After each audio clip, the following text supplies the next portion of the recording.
मंगलम भगवान मंगलम गौतम घड़ी मंगलम कुंकुंदारी जैन धर्मोस्तु मंगलम सर्वमंगलमांगल्यं सर्वकल्याणकारकं प्रधानं सर्वधर्माणां जैनं दैतं शासनं जैनं दैतं शासनं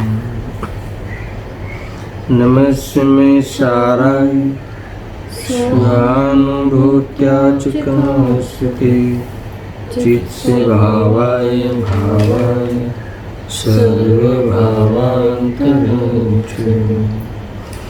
आत्मरूपयरूपम् अद्भुतं याहि मुखे विभवसिन्धुतरो आत्मरूपम्।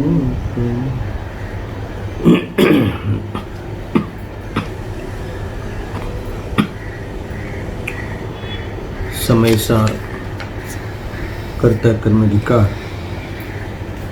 गाथा 143।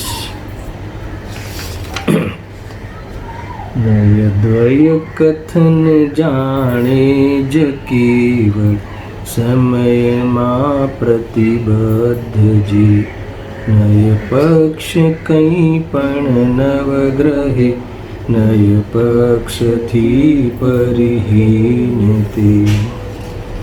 इस 143 गाथा का गाथार्थ और टीका विशेष रूप से चर्चा हो चुकी है। कुछ एक दो स्वाध्याय से हम गुरुदेव श्री के जो प्रवचन रत्नाकर है ना 18वीं बार के जो प्रवचन है, भाग नंबर कौन सा है, 5वां है ना, उसके आधार से कुछ अंश की चर्चा कर रहे हैं। अर्थात कुछ अंशों के आधार से हम विशेष स्वाध्याय कर रहे हैं। पेज नंबर 332 पे इसमें 3 बोल की चर्चा विशेष हो चुकी है। अब तीसरे बोल की चर्चा के पश्चात गुरुदेव ने और भी कुछ खास बातें की है। उस अंशों को अपन ने चर्चा में लिए हैं। तीसरा बोल तो यही था कि जैसे भगवान सदाकाल के लिए विज्ञानगण हुए हैं, ऐसे ये शुद्धज्ञानी भी अनुभूति के काल में, शुद्धोपयोग के काल में विज्ञानगण हुआ है। और विशेष बात वहाँ ये आई थी कि वो विज्ञानगण कैसे हुआ, विज्ञानगण होने का उपाय उसने क्या किया था।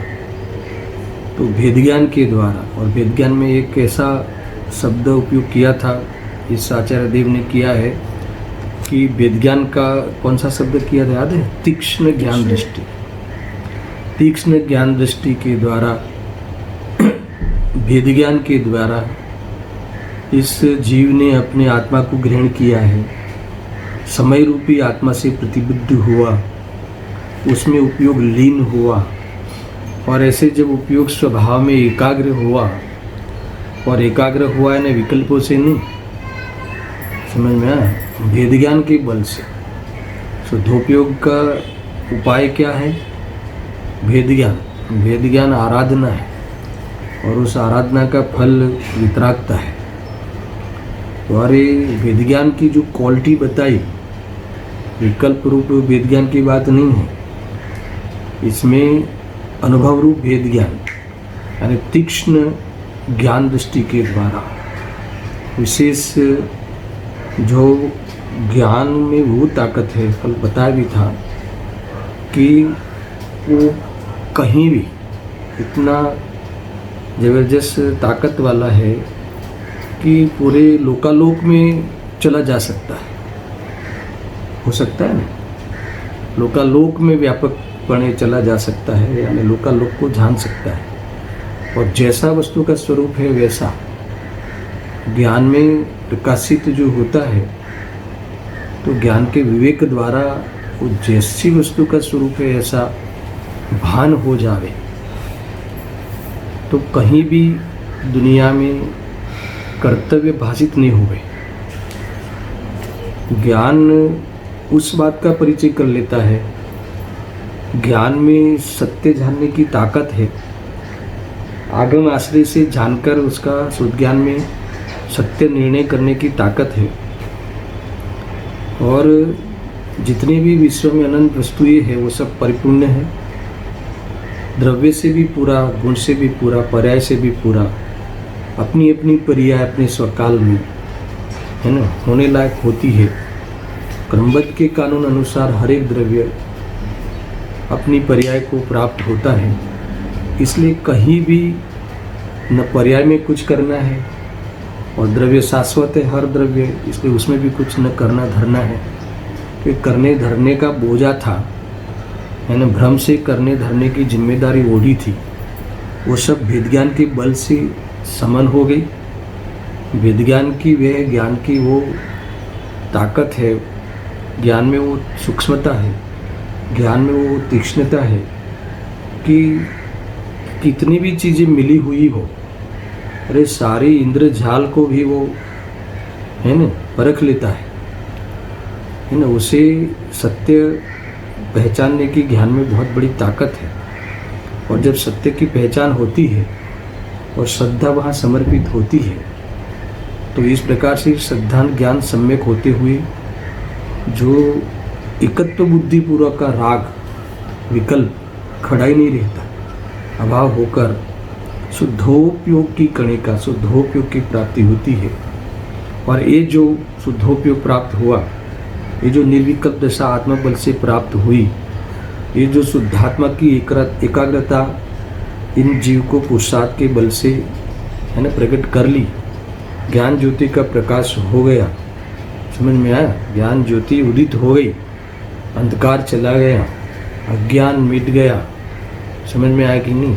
तो ऐसी जो निर्विकल्प दशा जो प्रकट होती है, वह उस काल में विज्ञान गण पर्याय हो गई, अर्थात वो ज्ञानी विज्ञान गण हो गया, ऐसा यहाँ कहते हैं। और वो विज्ञान गण, ऐसा विज्ञान गण, भगवान तो सादी अनंत काल तक विज्ञान गण हो गए हैं, ये अनुभूति के काल में विज्ञान गण हो गया, ऐसी सारी बातें आई थी।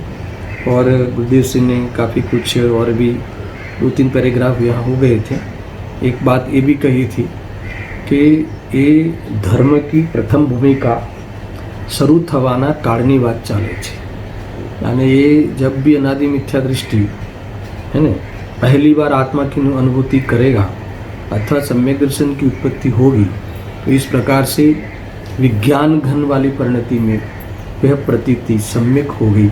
जो पूर्व में नयात्मक प्रतीति थी, आगम आश्रित प्रतीति थी, पूर्व में जो आगम अनुसार प्रतीति के पश्चात जो वेद ज्ञान के बल से जो विकल्पात्मक वेद ज्ञान था ना, तो एक प्रकार से वो दूसरा कौन सा वेद ज्ञान हम कहते हैं, अभ्यास रूप वेद ज्ञान।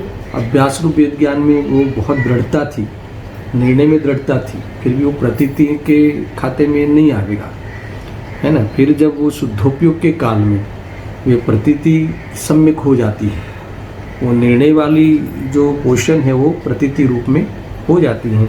इस प्रकार से गुरुदेव सिंह ने याद कराया कि जब प्रथम भूमिका में इस प्रकार से सम्यक दर्शन, आत्मा की प्रतीति, श्रद्धा का सम्यकपना प्राप्त हो जाता है, ज्ञान में भी सम्यकपना प्राप्त हो जाता है, आचरण में भी सम्यकपना प्राप्त हो जाता है, सारे गुण सम्यक हो जाते हैं आत्मा की, है ना। इस प्रकार से सम्यक दृष्टि हो गया आत्मा, है ना। फिर भी वह सदा ये शुद्धोपयोग नहीं रहता, फिर शुद्धोपयोग खंडित होता है, वो लीनता बनी नहीं रहती, फिर शुभ अशुभ भाव में परिवर्तन करता है।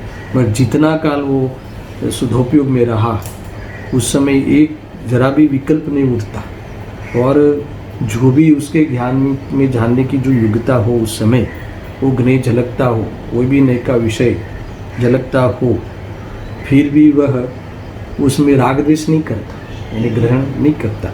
इसीलिए कोई भी विकल्प नहीं रहता, वहाँ अच्छा बुरे का विकल्प नहीं रहता, है ना। सत्य जो जाना था और निर्णय की भूमिका में विचार करता था, ऐसे विचार इस निर्विकल्प भूमिका में राग मिश्रित विकल्प विचार नहीं रहती। ऐसी बात गुरुदेव जी ने फरमाई।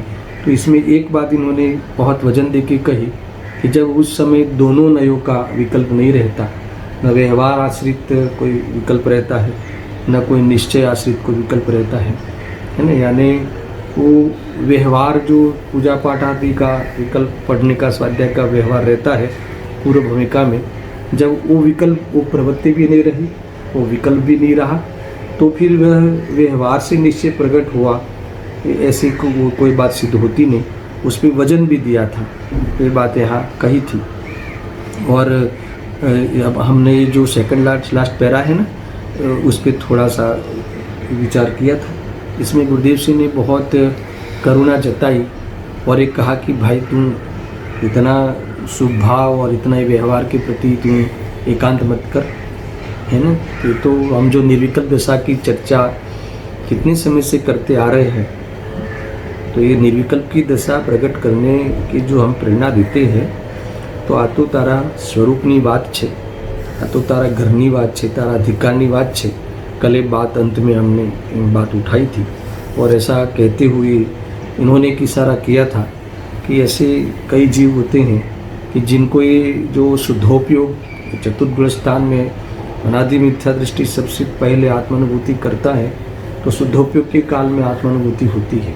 देखो एक बात समझनी चाहिए कि इतनी बड़ी क्रांति है, इतनी बड़ी क्रांति आने पता है आपको कि जब आत्मा की अनुभूति होती है, अथवा सम्यक दर्शन हो जाता है, तो उसे अनंत भव का अभाव हो गया, है ना। इतना समझना, और अनंत संसार का अभाव हो गया, अल्प संसार रह गया, है ना। अल्प संसार रह गया, ये बहुत बड़ी क्रांति। इतनी बड़ी क्रांति कोई, ये जो मानते हैं ना लोग कि मात्र सम्यक दर्शन में जिनको ये शुद्धोपयोग का स्वीकार नहीं है, तो सम्यक दर्शन की परिभाषा इस प्रकार से करते हैं कि 7 तत्वों का श्रद्धान, देवशास्त्र गुरु का श्रद्धान, विकल्पात्मक श्रद्धान, तो हम तो इसे सम्यक दृष्टि कहते हैं। ये बात जरूर है कि सम्यक दृष्टि का अर्थात उस सम्यक दृष्टि के सम्यक दर्शन से पूर्व में इतनी दृढ़ता होती है कि उसे कुदेव को गुरु को शास्त्र का श्रद्धान नहीं होता, कभी उस तरफ उसका लक्ष्य नहीं होता, आकर्षण नहीं होता। सच्चे देव शास्त्र गुरु को ही अपने आदर्श मानता है, अपने मार्गदर्शन मानता है ना। सपने में भी कुदेव को गुरु को शास्त्र के प्रति लक्ष्य नहीं होता, उसका श्रद्धान नहीं होता, अर्थात तो उनको वह देव शास्त्र गुरु रूप से स्वीकार नहीं करता। तो ये तो अनुभूति के पूर्व में जब इस फील्ड में होता है धर्म के, तो ये ऐसा श्रद्धान तो इस वहाँ भी होता है। पर ये लोग ऐसा ही मानते हैं कि हम तो उसे ही सम्यक दृष्टि कहते हैं, है ना।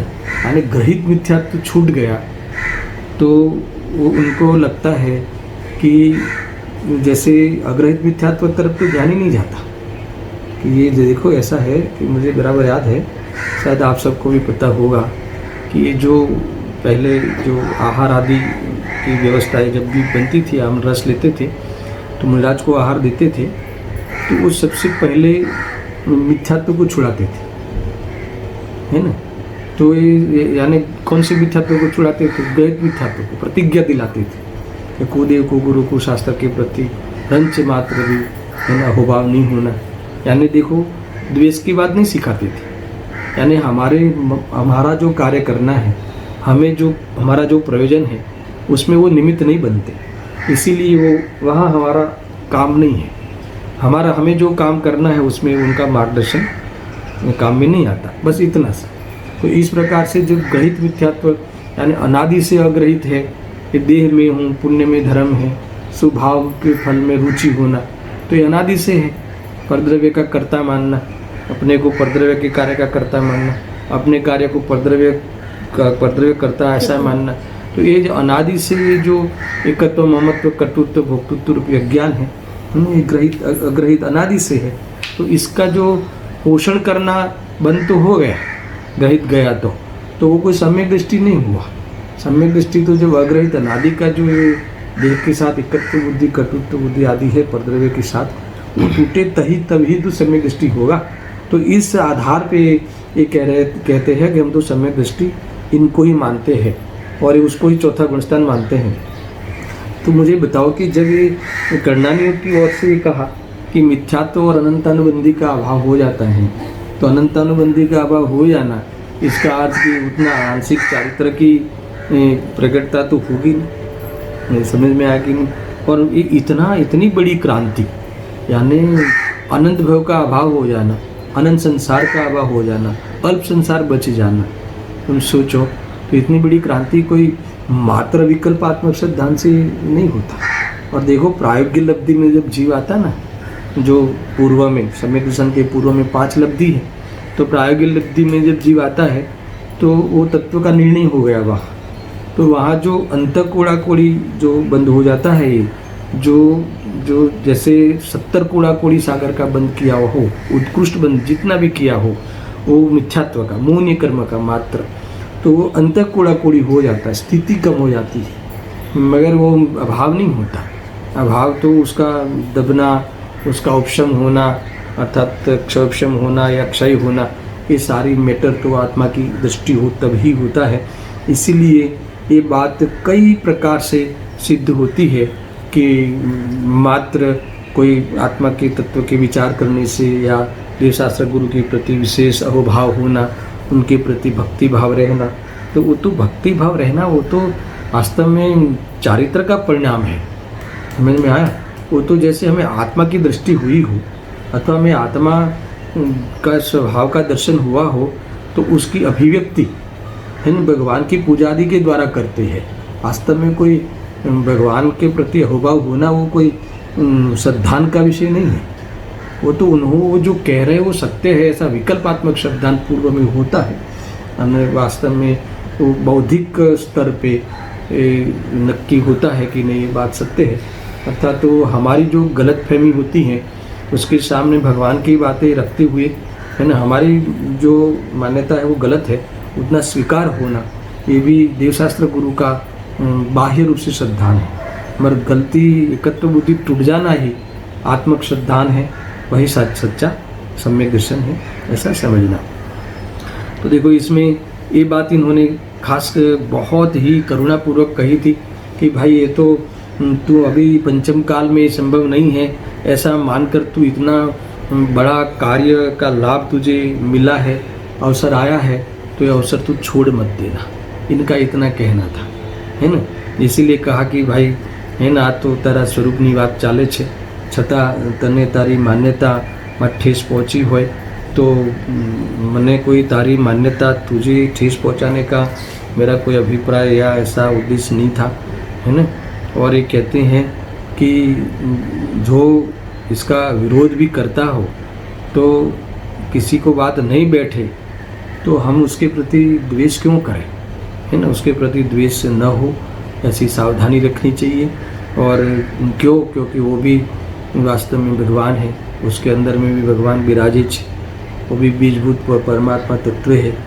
थोड़ी सी करवट बदलेगा तो परमात्मा दशा का प्रारंभ हो जाएगा, ऐसा कहकर ये कहते हैं कि तो एक समय नहीं पर्याय में भूल छे અને પોતે सुधार से ऐसी पूरी विश्वास के साथ उसके लिए भी ऐसा ही सोचते हैं कि ये मार्ग में लग जावे। ये इससे बड़ी करुणा और क्या हो सकती है। इतनी चर्चा हमारी कल के प्रवचन में हुई थी। मैंने कम से कम 20 मिनट ले ली आपकी कल के विषय को रिवीजन के रूप में। क्या भाव आते हैं रिवीजन तो क्या है, कोई ऐसा, अब तो ये मान लो कि इतनी चर्चा हो चुकी है कि कोई अभी पढ़ने पढ़ाने की बात नहीं है, तो रस लेने की बात है। अभी तो मान लो हम एक प्रकार से आप सबको इस मेन जो है गुरुदेव जी के प्रवचन के माध्यम से रस लेने के लिए आमंत्रित है आप सब लोग। ये मुख्य बात है यहाँ पे। देखो अब एक और पैराग्राफ, अंतिम पैराग्राफ है तीसरे बोल का, पढ़ता हूँ। देखो भाई, देखो नयोना विकल्प थाय ते जीवनु कर्तव्य નથી। क्या कहते हैं, क्या कहते हैं, देखो भाई है ना, लास्ट पैराग्राफ, कहाँ देख रहे हो, लास्ट पैराग्राफ। भाई नयोना विकल्प थाय ते जीवनु कर्तव्य નથી। समझना बराबर, जोरदार जो आया ना कि नयोना विकल्प थाय ते जीव का कर्तव्य नहीं है। हूँ शुद्ध छूँ, हूँ अबद्ध छूँ, एवो निश्चय पक्षरूप विकल्प जीवनु कर्तव्य નથી। बहुत बड़ी बात कही ना, मैंने बीच में कही थी कि वो ज्ञानी से कर्तव्य नहीं मानता है ना, ये करने लायक है ऐसा नहीं मानता। तो करने लायक क्या है, करने लायक क्या है, कि आत्मा का अनुभव करने लायक, आत्मदृष्टि करने लायक है। तो फिर ये करता क्यों है? जब आप कहते हो कि कर्तव्य नहीं है, करने लायक नहीं है, तो फिर ये जीव ये पूर्व में नए विकल्प आदि, देखो पहले तो मैंने कहा कि जब भी आत्मा की अनुभूति करना हो तो इसके पूर्व में ये नए आदि के विकल्प उठते ही उठते हैं, वैसे ही उत्पन्न होते हैं। एक तो सहजता से कहा था, फिर भी ऐसा कहते हैं ना कि भाई ये उपदेश की भाषा में अगर आत्मा की अनुभूति करना हो तो आत्म तत्व का विचार करो, ऐसा उपदेश की भाषा में कहा भी जाता है। देखो पूर्व में ये एक करता क्यों है, तो कौन सा भाव करने के लिए कहेंगे, कौन सा भाव करने के लिए कहेंगे, कोई पापादि भाव करने की तो प्रेरणा दी नहीं जाती। तो ये पूर्व में एक करने लायक नहीं है, यानी इसमें संतुष्ट होने लायक नहीं। सुनना बराबर से, ये जो करने लायक नहीं है इसलिए वो होते नहीं है ऐसा नहीं समझना।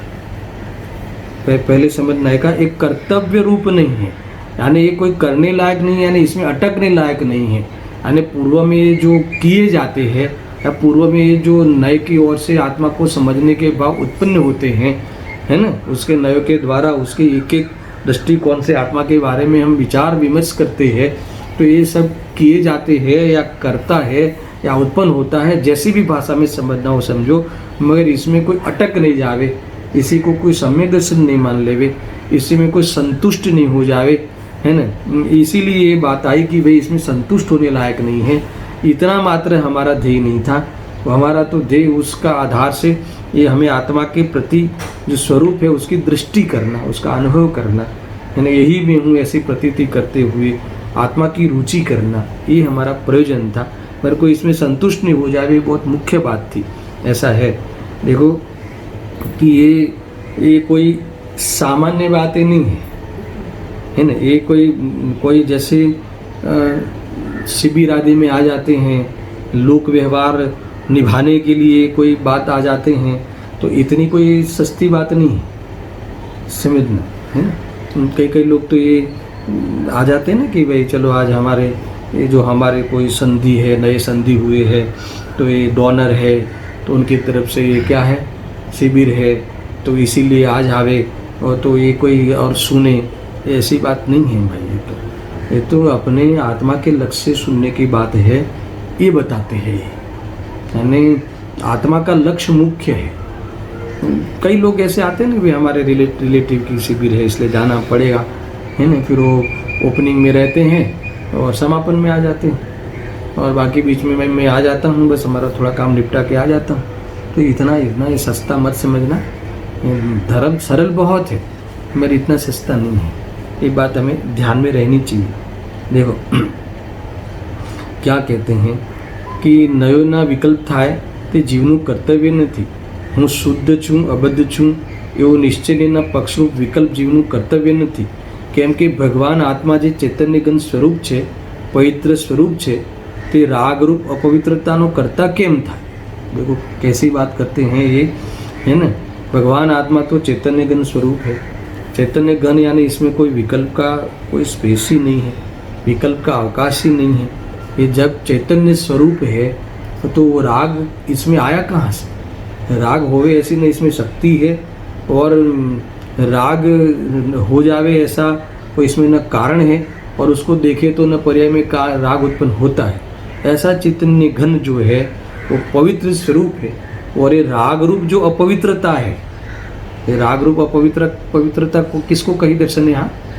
यहाँ जैसे जो खाने का भाव, पीने का भाव वो अपवित्र है ऐसा नहीं कहा। यहाँ कहा कि मैं शुद्ध हूँ, मैं अबद्ध हूँ, ऐसे निश्चय के विषयभूत जो विकल्प है वो भी क्या है? राग है, अपवित्रता है। अपवित्रता है ना, वो भी वास्तव में आत्मा के स्वरूप में जाने में बाधक परिणाम है। स्वरूप की लीनता में ये खंडित करने वाला परिणाम है। समझ में आया कि नहीं? ऐसा ये कह रहे। तो इसका कर्ता कैसे इसका कर्ता कैसे माने हम? वो करने लायक हम कैसे माने? होते हैं, किए जाते हैं, स्वरूप में नहीं रहे तब ऐसे ही परिणाम होते हैं। राग आवे तो इस तरह का ही राग आता है। वो सब बातें बराबर है, मगर इसका अर्थ ये नहीं है कि ये करने लायक है और इससे हमें कोई लाभ होगा ऐसा मानना। तो ये बातें सही नहीं है, इनका इतना कहना है। यह अपवित्रताનો करता केम થાય? ત્રિકાળ શુદ્ધ વિજ્ઞાન સ્વરૂપ परमात्मा क्षणिक रागनी मलिनताનો करता केम થાય? देखो कैसी बात करते हैं कि जो त्रिकाल शुद्ध, तीन काल शुद्ध रहने वाला, जो शुद्धता से ही शुद्धता का अनुभव होता है ना, निर्विकल्प परिणति से ही निर्विकल्प स्वरूप की प्राप्ति होती है, कि जो राग से प्राप्ति नहीं होती। पूर्व में इस प्रकार का, इस जाति का, इस क्वालिटी का राग होता है, इसका कोई निषेध नहीं है ना।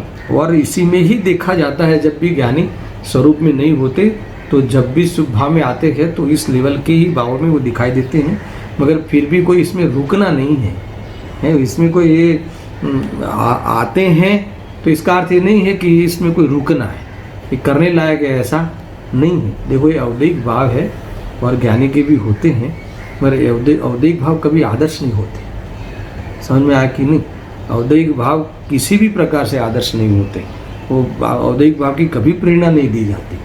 प्रकट करना हो तो वितरागता को करना है, और आश्रय करना हो तो शुद्धात्मा का करना है, मगर शुभ भाव का आश्रय लेना ऐसा कभी उपदेश नहीं दिया जाता।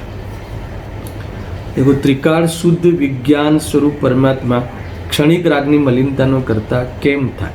ન જ થાય। ભાઈ વસ્તુનું સ્વરૂપ આવું છે, એમાં વાદ વિવાદની અવકાશ નથી। ऐसा करके तीसरे बोल के समाप्ति यहाँ करते हैं। इतना अच्छा लगा कि देखो इसमें जो बहुत बड़ी बातें आएगी, पूर्व में नहीं के विकल्प होता है, मगर ये कर्तव्य मान के नहीं करते, उसका स्वामी बन के करते नहीं, क्योंकि वो स्वामी बनते नहीं, यानी उस भाव के साथ मेरा स्वस्वामी आधार आदि कर्ता कर्म का कोई संबंध नहीं है। परिणमता है इसलिए कर्ता कहो, पूर्व में होते हैं, किए जाते हैं, स्वरूप में नहीं रहते तो इसमें दिखते हैं, वो सब बात बराबर है। मगर न इसमें संतुष्ट होते हैं, न इसमें आधार आधे भाव मानते हैं, न इसे अपने आत्मा की अनुभूति का आधार मानते हैं, न वो आत्मा के अनुभूति का कारण मानते हैं, कि न इन भावों का स्वामी बनते हैं, कि न इसके फल की कोई रुचि है ना, न इसके करने का प्रयोजन है। आया ना, क्या उत्साह रहित हुए है, आया था ना, अगर इसका उत्साह न इसमें रस है, न इसमें कोई बात है। इस प्रकार से ये भावों के बारे में, बाह्य भावों के बारे में इनकी धारणा है, इनकी मान्यता है। स्वभाव के सामने ये विभाव रूप के खाते में खत्म नहीं करते हैं, यानी वो अपनी पर्याय में होते हैं, मगर ऐसा नहीं है कि अपना है। देखो शरीर में कोई फोड़ी हो जाए, सुनना है, शरीर ही उस रूप से परिणम है, तो फोड़ी हो जाए तो क्या आप रखना चाहोगे? शरीर में ही उत्पन्न हुई है, पर क्यों नहीं रखना चाहोगे? क्योंकि वो विकृति है ना, शरीर की प्रकृति नहीं है। समझ में आया ना? शरीर का नेचर नहीं है, वह विकृति है। इसी भांति ये कैसी, ये भी रागादि भी विकृति है, ऐसा समझना। इस प्रकार से कुल मिला के इन भावों के प्रति बहुत परायपन रहता है ज्ञानियों का, है ना। आ जाए अपनी भूमिका के अनुसार, मगर इसमें कोई अपनापन नहीं होता। ये बात खास कही है, क्योंकि ये विज्ञान गण होने के पात्रता वाला जीव हो तो उन पूर्व में होते हुए भावों के प्रति वो कभी ये पोषण नहीं करता। इसमें संतुष्ट हो, सम्यक सन्मुख हो ना, तो भी इसका पोषण नहीं करता। वो होता जरूर है, उसको जानता जरूर है, वो ज्ञान के विषय बनाकर विचार में लेता भी है, क्योंकि एक शुद्ध ज्ञानात्मक विकल्प है, ये नयात्मक विकल्प है। ये बात का उनको ख्याल है कि भोगात्मक विकल्प नहीं है, फिर भी ये विकल्प ये है नयात्मक मगर है विकल्प, है ना। तो इसीलिए वो इसके प्रति संतुष्ट नहीं हो जाते। जो जो जो है ना अभ्यास रूप वेद ज्ञान करते हैं वो इसी आधार लेवे इन नयों का, फिर भी वो पोषण नहीं करते, है ना। अगर ये सम्यक सन्मुख वाला जीव इसमें संतुष्ट हो जाता तो इसमें सम्यक सन्मुख भी उसको नहीं माना जाएगा। तो ये ऐसा समझना, हर समय वो अपनी पकड़ होती है मोह की, वो गलती है। अपना जो अंदर में गर्भित शुद्धता में ये जो मोह की पकड़ है वो गलती है, और इन भावों के प्रति उदासीनता परायापनता बनी रहती है। दृष्टि सम्यक हो जाए तब निर्विकल्प दशा हो जाए तो दृष्टि सम्यक हो गई, ऐसा समझना। दृष्टि सम्यक कब हो गई कहलाएगी?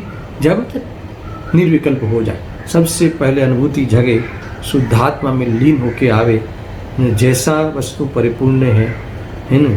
कोई भी पदार्थ कोई भी वस्तु की हमें अवेयरनेस नहीं है तो परिणाम में बिल्कुल अवेयरनेस का भाव, राग का भाव निकल जाए, है ना, थम जाए, रुक जाए, दब जाए, उपशम हो जाए, ऐसे भी हो, है ना, स्वरूप में वो इस प्रकार से लीन होवे, तब प्रतीति सम्यक हुई कहलाएगी।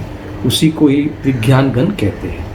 अब देखो चौथा बोल, इसी को ही सपोर्ट करने वाला ये चौथा बोल है, बहुत ज़बरदस्त है, सुनना बराबर। कि ये जो पूरी टीका है ना, जैसे पूरी टीका, वो टीका को एक एक कथन तोड़ तोड़ कर जो दोनों के, केवली के और शुद्ध केवली, शुद्ध के यानी शुद्ध ज्ञानी की, दोनों की जो निर्विकल्प दशा की तुलना करते हैं, इस प्रकार से यहाँ ये पैटर्न है इसमें, साथ में इन्होंने लिया है। देखो चौथे में अब केवली की क्या विशेषता है और सामने शुद्ध ज्ञानी की क्या विशेषता है, उसके सामने दोनों बताते। केवल ज्ञान बड़े, है ना, केवल ज्ञान बड़े सदा विज्ञान गण थया होय ने। यानी चौथा बोल इस प्रकार का है कि तीसरा बोल क्या था कि वो सदाकाल के लिए विज्ञान गण हुए हैं। कौन? केवली भगवान। और शुद्ध ज्ञानी अनुभूति के काल में विज्ञान गण हुए हैं। तो यहाँ ये कहते हैं कि विज्ञान गण हुए हैं दोनों, जिस समय में वो हुए हैं शुद्ध ज्ञानी, और वो सदाकाल के लिए हुए हैं। तो विज्ञान गण हुए हैं, तो विज्ञान गण में होता क्या है ना। एक सामान्य तो के विकल्प नहीं होते। तो अब ये बात को वहाँ किस रूप में लिखा है, दोनों के वर्णन में, दोनों की दशाओं के वर्णन में, इस बात को यहाँ दोनों को साथ में लिखा है। देखो केवल ज्ञान बड़े सदा विज्ञान गण थया होय ने केवड़ी भगवान શુદ્ધ જ્ઞાનીની ભૂમિકાને અતિક્રમ્યા છે, બરાબર, અર્થાત ઓળંગી ગયા છે। તેવી રીતે चैतन्य में इतना ख्याल में आया कि अब शुद्ध ज्ञान जो ये सदा केवल ज्ञान के द्वारा विज्ञान गण हुए हैं, इसका अर्थ क्या, इनको तो शुद्ध ज्ञान की भूमिका ही नहीं है। वहाँ लिखा था शुद्ध ज्ञान की भूमिका से ऊपर उठ गए हैं, उसकी भूमिका का त्याग हो गया, यानी शुद्ध ज्ञान नहीं है। सामान्य अर्थ लेना है कि अब शुद्ध ज्ञान नहीं है, तो शुद्ध ज्ञान नहीं है तो फिर शुद्ध ज्ञान की भूमिका से पार हो गए हैं, अतिक्रमा है, ऐसा लिखा ना, अतिक्रम्या छे, पार हो गए हैं। तो फिर वो जो शुद्ध ज्ञान को लेकर जो विकल्प होते हैं, वो विकल्प इनको कैसे होंगे? सारी चीज़ तो जानते हैं, शुद्ध ज्ञान के विषय वस्तु को भी जानते हैं, शुद्ध ज्ञान नहीं होते हुए भी, क्योंकि केवल ज्ञान है, लोकालोक के साक्षी है। मगर जैसे शुद्ध ज्ञान में जानना बनता है ना, विकल्प आश्रित होके जानना पड़ता है, एक एक नए को मुख्य करके वस्तु को स्पष्ट करनी पड़ती है। तो इस प्रकार से नए पक्ष से वो जानते नहीं है, तो उनको अभी नए विकल्प वहाँ नहीं, तुम्हें ये बताना है कि नए विकल्प नहीं है। देखो केवल ज्ञान बड़े सदा विज्ञान थया होय ने केवड़ी भगवान शुद्ध ज्ञानની ભૂમિકાને અતિક્રમ્યા છે, અર્થાત ઓળંગી ગયા છે। अब उस प्रकार से यहाँ अब ज्ञान की बात करते हैं। तेवी रीते चैतन्य में आत्माना अनुभव वडे विज्ञान गण थयो होय ने कौन? ज्ञानी। देखो विज्ञान गण हुआ कैसे हुआ? वो तीक्ष्ण ज्ञान दृष्टि के द्वारा, उस वेद ज्ञान के द्वारा आत्मा का अनुभव किया है, आत्मा में लीन हुए हैं, इसलिए उस समय जो विज्ञान गण हुआ है, इसके कारण है तो वो शुद्ध ज्ञानी, शुद्ध ज्ञान की ही भूमिका वाला जीव है। मगर शुद्ध ज्ञान के जो विकल्प उठते हैं, उत्पन्न होते हैं, वो विकल्प कब उत्पन्न नहीं होते? जब आत्मा की अनुभूति होती है, शुद्धोपयोग के काल में होते हैं, आत्मा में लीन हुआ है उपयोग, उस समय उनके भी उस शुद्ध ज्ञान के विकल्प से पार हो गए हैं। बस इतना ही कहना, वो विकल्प से पार हो गया। देखो, अनुभव ना काढ़े शुद्ध ज्ञानी जीव शुद्ध ज्ञानात्मक समस्त विकल्प। अब विकल्प के दो नाम दिए थे, कौन से विकल्प याद है? अंतर्जल्प और बहिर्जल्प। याद आया? अंतर्जल्प विकल्प और बहिर्जल्प विकल्प। अंतर्जल्प विकल्प में क्या लिया था मैंने, याद है कुछ? किसको? अंतर्जल्प विकल्प यानी अंतर्जल्प यानी मैं शुद्ध छू, मैं पूर्ण छू, है ना, ये मैं प्रत्यक्ष प्रतिभास में हूँ। ऐसे जो अपने स्वरूप के बारे में जो विकल्प है, यानी ऐसा समझ लो कि आत्मा की अनुभूति के पूर्व में 5 लब्धि होती है ना, क्षयक्षम लब्धि आदि 5 लब्धि होती है, विशुद्धि लब्धि, प्रायोगिक लब्धि, करण लब्धि, ये और जो ये सारी जो 5 लब्धियाँ होती है ना, जो पहली लब्धि कौन सी है? क्षयक्षम लब्धि, फिर विशुद्धि लब्धि, फिर देशना लब्धि, फिर प्रायोगिक लब्धि, फिर करण लब्धि। 5 लब्धि हुई ना।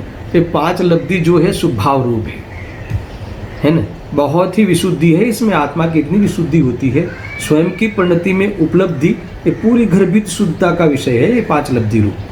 तो ये जो 5 लब्धि जो होती है, ऐसे ये जो सब ये सारे ये अंतर्जल्प है, वहाँ तक करण लब्धि तक इनको बंद चालू है। किसका? मोहनीय कर्म का। पर इतना अल्प बंद है जैसे मिथ्या तो कोमा में चला गया हो, ऐसा समझना है ना। इस वक्त फिर तुरंत फिर वो अंतर पड़ता है और उपशम होता है। अनादि मिथ्या दृष्टि को सबसे पहले औपशमिक सम्यक दर्शन होता है, वो करणानुयोग का विषय है। मैंने सिर्फ आपको याद दिला दिया। तो ये अंतर्जल्प है। और बहिर्जल्प क्या है? बहिर्जल्प यानी इसी तत्व के बारे में विचार विमर्श करना, अर्थात उसका स्वाध्याय करना, सीखना, सिखाना, सिखाते हुए भी सीखना, ये सारे जो 7 तत्व, प्रयोजनभूत तत्व में भी ये उपयोग लगाना, इसकी परिभाषाएं सीखना, इसका अर्थ मर्म समझना, ये सारी बातें बहिर्जल्प है ना। ये स्थूल विकल्प है और वो सूक्ष्म विकल्प है। मेरे है तो सारे विकल्प। यहाँ कहते हैं कि जब अनुभव का काल आता है, जब शुद्धोपयोग में जीव चला जाता है, तो शुद्धोपयोग का अर्थ यही है कि उस समय राग द्वेष किसी भी शुद्ध जो भले हूँ परमात्मा छूँ, ये वो विकल्प पण શું છે? राग છે। बहुत आया था ना आगे, राग છે। और शुद्धोपयोग किसे कहते हैं? कि उपयोग उस उपयोग में रागद्वेष नहीं रहना, उपयोग में रागद्वेष बिना जानते हुए रहना, यही उपयोग की शुद्धता है। समझ में आया ना? देखो, उपयोग के 3 भी अपन ने बहुत लिया था पहले ही, वो पहले दूसरे बोल में गुरुदेव श्री के, शुभ उपयोग, अशुभ उपयोग और शुद्ध उपयोग। उपयोग के 3 प्रकार, मगर जो और मूल 2 प्रकार, शुद्ध उपयोग और अशुद्ध उपयोग। अशुद्ध के 2 भेद, शुभ और अशुभ। तो उपयोग जो शुभ और अशुभ के साथ संगति करता है, तो जिस शुभ के साथ व्यवसाय करता होगा तो उसे क्या कहेंगे? शुभ उपयोग। और अशुभ के साथ व्यवसाय करेगा तो अशुभ उपयोग। और शुद्ध के साथ, अब शुद्ध यानी क्या? रागद्वेष रहित वितरागता, इसके साथ अगर उपयोग का व्यवसाय होगा तो क्या होगा? शुद्धोपयोग, यानी वितराग भाव से जानना। समझ में आया ना? वितराग भाव से पदार्थों को जानना, जो नयों के विषय को जानना या लोकालोक को जानना, वो कौन सा हो गया?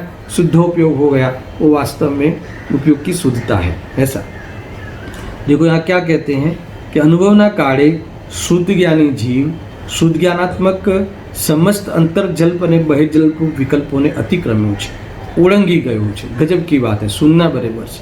હું શુદ્ધ છું એવો જે અંતર વિકલ્પ ઉઠે તે અંતર્જલ્પ છે। देखो ગુરુદેવની પરિભાષા की।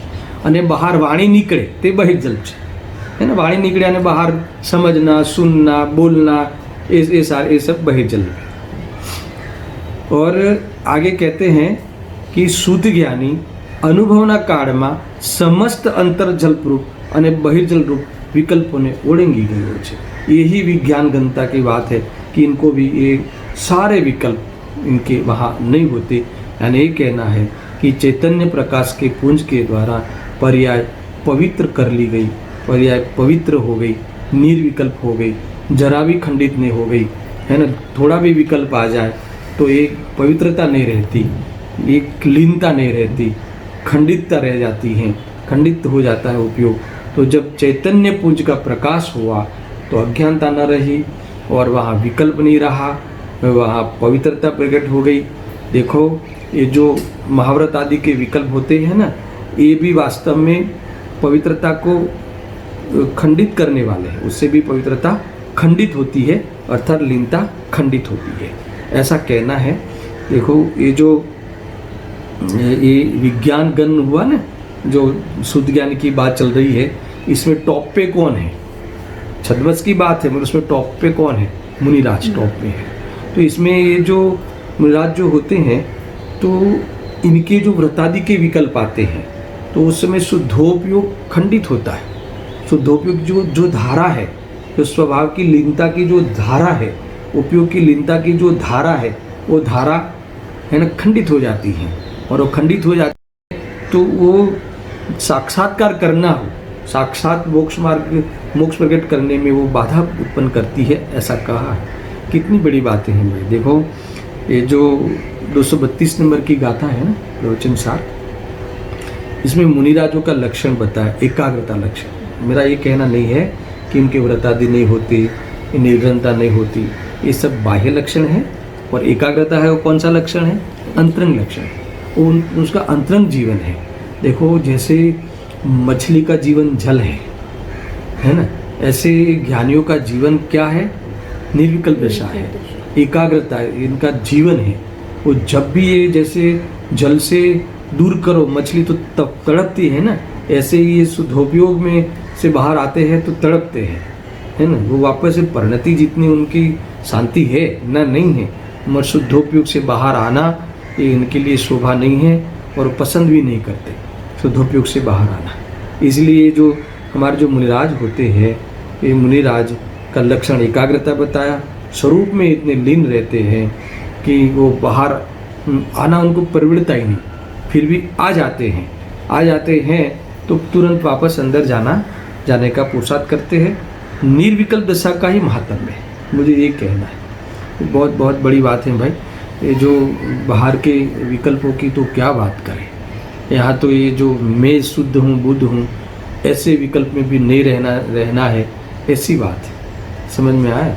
देखो ये वाली जो बात है ना, परमार्थ वचनिका में गुरुदेव जी के प्रवचन में इतना खुलासा आया कि हे जीव संबोधन करता है, स्वयं कहा उन्होंने कि तू संबोधन कर अपने को, और ऐसे खुद संबोधन की वो पद्धति बताते कि हे जीव तू ये राग द्वेष में, ये क्रोधमान माया लोभ में, ये मायाचारी आदि में कब तक रहेगा?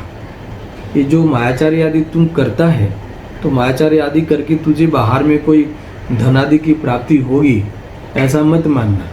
वो तो पुण्य की उदय से मिलता है, और कदाचित पुण्य की उदय से मिल भी जाए। सुनना बराबर से। ये तो ये कहते हैं कि ये तो नीचे उतर के तो इतनी बात करते हैं कि तू जो तेरे आजीविका के लिए भी जो काम नहीं आते, ऐसे विकल्पों में भी बहुत उलझा है। लौकिक दृष्टि से भी जो उपयोगी है, ऐसे विकल्प में तो उलझे तो एक बार विवेकी कहलाएगा, समझना। मगर तेरे जो लौकिक आजीविका में भी जो उपयोगी नहीं है, ऐसे फालतू द्वंद्व फन में तो जी बहुत समय बिगाड़ता है, तो वहाँ से तू लौट आ। इसके बाद ये कहते हैं कि कदाचित तू ये मान लो कि नैतिक पाप में भी लगे, ऐसे जो हिंसा, झूठ, चोरी, कुशील, परिग्रह, मायाचारी ऐसे बहुत करता है, व्यापार आदि धनराशि प्राप्त करने के लिए, तो वहाँ इन्होंने बताया कि ये जीव तू सोच तो सही, ऐसे परिणाम से तुझे बाहर में सामग्री नहीं मिलती, पूर्व के पुण्य के उदय से मिलती है। और पुण्य के उदय से मिले तो भी उससे सुख नहीं मिलता। मोह है तो सुख नहीं मिलता, मोह का अभाव हो तो ही सुख मिलता है। इसलिए मोह का अभाव करने का ही उपाय रख, ऐसा बहुत कहा। और खरेखर तो देखा जाए तो तू है ना, तुझे तेरा जो जीवन है, ऐसा इतना कहते हैं कि तू अपने से संबोधन कर। और ये कहते हैं कि तुझे जो तेरा जीवन है ये राग के लिए नहीं मिला है, मुझे राग के लिए मेरा जीवन नहीं मिला है, ये राग की पूर्ति करने के लिए मेरा जीवन नहीं मिला है। ये राग में जो अनेक प्रकार की राग द्वेष आदि में अनेक डिमांड होती है, उसकी पूर्ति करके सुखी होना है ना, ये ऐसा मानना वो तो मिथ्यात्व है। उसके अभाव के, ऐसी मिथ्या बुद्धि के अभाव के बिना राग के अभाव का प्रारंभ नहीं होगा। मेरा जीवन कोई दूसरी चीज़ के लिए नहीं मिला है, राग की पूर्ति के लिए मैं नहीं जन्मा हूँ। मैं तो यहाँ आया हूँ, मनुष्य जीवन मुझे मिला है तो मुझे आत्महित अर्थात निर्विकल्प दशा को प्राप्त करना, अर्थात अपने इस मोक्ष मार्ग को बढ़ाने के लिए मिला है। और विचार करना, इतना लिखा हुआ है, इतना लिखा है ना। ये जीव एक्चुअली ये जो संबोधन करता है तो भी दूसरे के लिए करता है, ज्ञानी कभी दूसरे के लिए संबोधन नहीं करता और अज्ञानी कभी अपने लिए संबोधन नहीं करता। समझ में आया कि नहीं क्या कहा? ज्ञानी जो संबोधन करता है तो हम लोग अपनी तरफ से कहते हैं कि वो संबोधन करता है। ज्ञानी कभी किसी को संबोधन नहीं करता। ज्ञानी वास्तव में अपने को ही संबोधन करता है और अज्ञानी कभी अपने को संबोधन नहीं करता। ये दूसरों को सिखाता है, समझाता है, वो भी दूसरे के लिए। खाता है शरीर के लिए, सोता है शरीर के लिए, सुनना स्वाध्याय प्रवचन करता है समाज के लिए, सभा के लिए, और विशेष खुलासा करता है अपने मान के लिए। अपने लिए तो करता ही नहीं कुछ है ना, अपने लिए वो संबोधन करता ही नहीं। ये इसका नाम है अज्ञानी। समझ में आया? मैंने पुनः कहता हूँ कि ये जीवन हमें है ना अपने लिए मिला है ना, ये अपने को संबोधन करना चाहिए कि हे जीव, तू चैतन्य स्वरूप प्रभु है। वर्तमान पर्याय में ये जो रागादि है तेरी शोभा नहीं है, यह स्वयं को संबोधन कर। ये रागादि से ये मेरा जीवन कोई रागादि पूर्ति करने के लिए नहीं मिला। मैं फिर से कह रहा हूँ दर्शन, अपने को संबोधन करो। मैं क्यों आया हूँ इधर? ये कोई राग की पूर्ति करने के लिए और बच्चों की डिमांड पूरी करने के लिए, और उनके प्रति हमारे राग है इसलिए इनकी डिमांड पूरी करने के लिए ये जीवन नहीं मिला, और होता भी नहीं ऐसा। कभी किसी की कोई डिमांड पूरी कर ही नहीं सकता। इसलिए बहुत कुछ विचार करना ये बहुत बड़ी बात है भाई, है ना। दूसरे को समझाने के लिए तो बहुत कुछ करता है, बस स्वयं को नहीं समझाता है जी। ऐसा है। ये होता है ना, जो कॉलेज का प्रोफेसर होते हैं ना, कॉलेज के प्रोफेसर, तो उसके निमित्त से कई लोग डॉक्टर बन गए। सुनना, तो भले इसके निमित्त से कई डॉक्टर बन गए, तो उस डॉक्टर से अपना निदान करा सकते हैं, मगर एक भी ऑपरेशन नहीं कर सकता। क्यों नहीं कर सकता? उसने इतने डॉक्टर उसके निमित्त से बने। तो सुनना, क्योंकि ये है ना, ये वास्तव में पढ़ता नहीं, ये पढ़ाता है। समझ में आया? पढ़ता भी है तो पढ़ाने के लिए पढ़ता है, स्वयं नहीं पढ़ता है ना, इसीलिए वो काम नहीं कर पाया। समझ में आया मेरा इशारा? है ना। ये हम लोग दूसरे को सिर्फ पढ़ाने की मुख्यता से लग गए तो बात खत्म हो। हम पढ़ते हैं, वो भी दूसरे को पढ़ाने के लिए पढ़ते हैं, अपने को पढ़ाने के लिए कभी नहीं पढ़ते।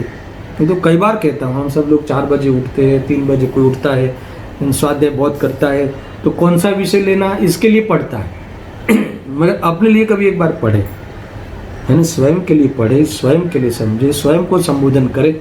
अरे दूसरे को पढ़ाने के निमित्त से भी स्वयं पढ़े, ये तो ये मार्ग है ना। पढ़ाता कोई नहीं, पढ़ाने के निमित्त से पढ़ना होता है। इसीलिए इस बात को ख्याल में रखना। कुल मिला के यहाँ ये कहते हैं कि सारे अंतर्जल बहिर्जल उसने छोड़ दिया है, ऐसी निर्विकल्प दशा प्राप्त की है। उस समय वो विज्ञानगण हुआ है। देखो यहाँ लिखते हैं कि अहो केवड़ी साथे ज्ञानी ने मेड़वी ने श्री अमृतचंद्र आचार्य देवे गजब काम કર્યું છે, बहुत गजब का काम किया है। હવે કહે છે કે नए पक्ष की भूमिका ने ओळंगी जवाने लीधे। अभी ये नए पक्ष, अभी इनको विकल्प ही नहीं है। इसके कारण देखो, ये भगवान को तो शुद्ध ज्ञान है ही नहीं, इनको तो सारी चीज़ें एक साथ झलकती है, इसलिए इनको तो विकल्प करके जानना, विकल्प करके समझने का कोई प्रसंग ही नहीं है। समझ में आया? मगर ये भी कौन, ये जो ज्ञानी भी शुद्धोपयोग के काल में, इनको भी शुद्ध ज्ञान भले हो, शुद्ध ज्ञान की भूमिका वाला भले हो, अभी मति शुद्ध ज्ञान का ही धारी है, फिर भी आत्मज्ञान है, आत्मदृष्टि पूर्वक स्वरूप में लीन है। इसलिए शुद्ध ज्ञान में जो पूर्व में जो विकल्प आते हैं, वो ऐसे विकल्प वहाँ होते नहीं हैं, यानी एक प्रकार से विकल्प को ग्रहण करते नहीं हैं। और लास्ट में छठी बोल में एक कहा कि જેમ ગીવડી ભગવાન કોઈ પણ નય પક્ષને ગ્રહતા નથી, તેમ શુદ્ધ જ્ઞાની ધર્મી जीव પણ कोई પણ नए पक्ष ने ग्रहता नहीं। यानी जानते तो है, इन नए के विषयों को जानते तो है, मगर ग्रहण नहीं करते, यानी ग्रहण नहीं करते, यानी राग द्वेष नहीं करते, है ना। ग्रहे पर ग्रहे, जाने पर ग्रहे नहीं। आगे ना वो बात, जाने सब, वो भगवान लोकालोक को जाने सब, और ये शुद्ध ज्ञानी भले निर्विकल्प दशा हो, उस समय जाने सब, यानी उनको भी नए पक्ष का ज्ञान तो होता है। वहाँ ज्ञान रुक गया हो, ज्ञान थम गया हो, विचार जड़ हो गए हो, ऐसा नहीं समझना। उनके योग्यता में जो भी विषय जानने में आए वो जानते हैं, मगर क्या नहीं करते? ग्रहण नहीं करते, यानी राग द्वेष नहीं करते। सहज जान लेते हैं कि ये राग है, ये राग है, राग है यानी राग रूप है, ऐसा जान लेते हैं। देखो आप शुद्धोपयोग में यानी स्वरूप में लीन हो गए, इसलिए कुछ जैसे कुछ स्टॉप हो गया होगा, ऐसा नहीं। यानी उस समय जानना तो बनता है, सुनना बराबर से। ये दशा को मैं क्लैरिफाई कर लूँ, जानते तो है बराबर, क्या जानते हैं? जानते हैं उस समय जानना बंद नहीं होता, मगर राग को जाना, उनके ख्याल में राग आया, वो नए संबंधी विकल्प आया, विकल्प का राग आया, तो ये समझे कि ये तो ये राग है, ये विकल्प है, ये विकल्प है। फिर ये विकल्प है कि उपाधि, ये विकल्प है। राग राग है ना? बताया था ना अभेद दृष्टि में, अभेद दृष्टि में राग राग है, राग राग है यानी मैं नहीं हूँ, ऐसा अनुभव करते हैं। यानी उस समय ये अच्छा है, बुरा है, छोड़ना है, मिलाना है, ऐसा किसी भी प्रकार का राग मिश्रित चिंतन नहीं होता। जानते तो है मगर ग्रहण नहीं करते। ये वाली बात 6 बोल के द्वारा केवली की निर्विकल्प दशा और शुद्धज्ञानी की निर्विकल्प दशा, दोनों की दशाओं को समानता अर्थात इनकी कंपैरिजन करके हमें अपनी निर्विकल्प दशा की प्रेरणा दी है। और इसके बाद अभी 6 बोल की चर्चा समाप्त हुई। इसमें 2-3 बोल ऐसे है, 2-3 पैराग्राफ ऐसे है कि जो एक प्रकार से हमें ये 6 बोल पढ़ने के बाद जो कुछ हमें संबोधन करना हो, अभी कहाँ संबोधन नहीं करते, ये तो हमारा राग है कि गुरुदेव ने हमें संबोधन किया है, पर उनको जाके पूछो तो वो स्वयं को ही संबोधन करते हैं। आज तक गुरुदेव ने एक भी प्रवचन नहीं किया। इसका अर्थ क्या? वो अपने लिए ही वो बोलने का भाव आया तो अपने को ही संबोधन करते हुए बोले, इसमें हम सब ने लाभ ले लिया, वो अपना भाग्य है, ऐसा समझना। तो 92 नंबर के श्लोक पे हम कल विचार करेंगे। उससे पहले जो 2-3 पैराग्राफ है इसमें जो हमें बहुत प्रेरणादायी है, वो पढ़ते हुए हम 92 जो श्लोक है उसका स्वाध्याय कल प्रारंभ करेंगे। सहजानंदी शुद्ध स्वरूपी अविनाशी आत्मस्वरूप, सहजानंदी शुद्ध स्वरूपी अविनाशी आत्मस्वरूप, सहजानंदी शुद्ध स्वरूपी अविनाशी आत्मस्वरूप।